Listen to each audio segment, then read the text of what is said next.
Studenti li qed jistudjaw fir-raba' sena tal-kors tal-Mediċina se jkollhom l-opportunità li jservu f'dak li huwa magħruf bħala l-Isptar tal-Vatikan, l-Ospedale Pediatrico Bambino Ġesu, wieħed mill-aqwa sptarijiet pedjatriċi.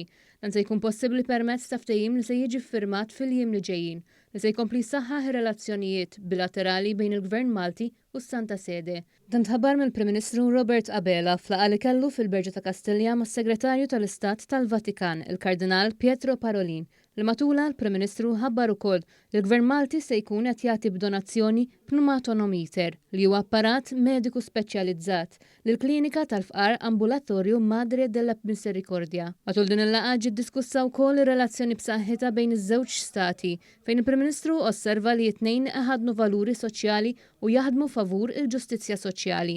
Fost oħrajn il-Gvern Malti qed iwettaq ħidma kontinwa biex jindirizza sfidi ekonomiċi marbuta mal-inflazzjoni u l-prezzijiet tal-enerġija u tal-fjuwil biex jipproteġġi u joffri stabbiltà lill-familji u lin-negozji. Dan fis-sfond tal-importanza li l-Gvern qiegħed joffri servizz tas-saħħa, servizz ta' childcare, trasport pubbliku u edukazzjoni mingħajr ħlas.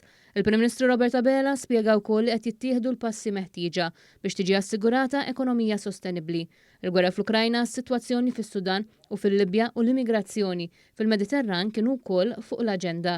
Il-Prim Ministru kien akkumpanjat mill-Ministru għall-Wirt Nazzjonali l-Arti u l-Kultura Owen Bonnici, l-Ambaxxatur ta' Malta għas-Santa Sede Frank Zammit u mill-Kap tas-Segretarjat tal-Uffiċċju tal-Prim Ministru Glenn Mikallef.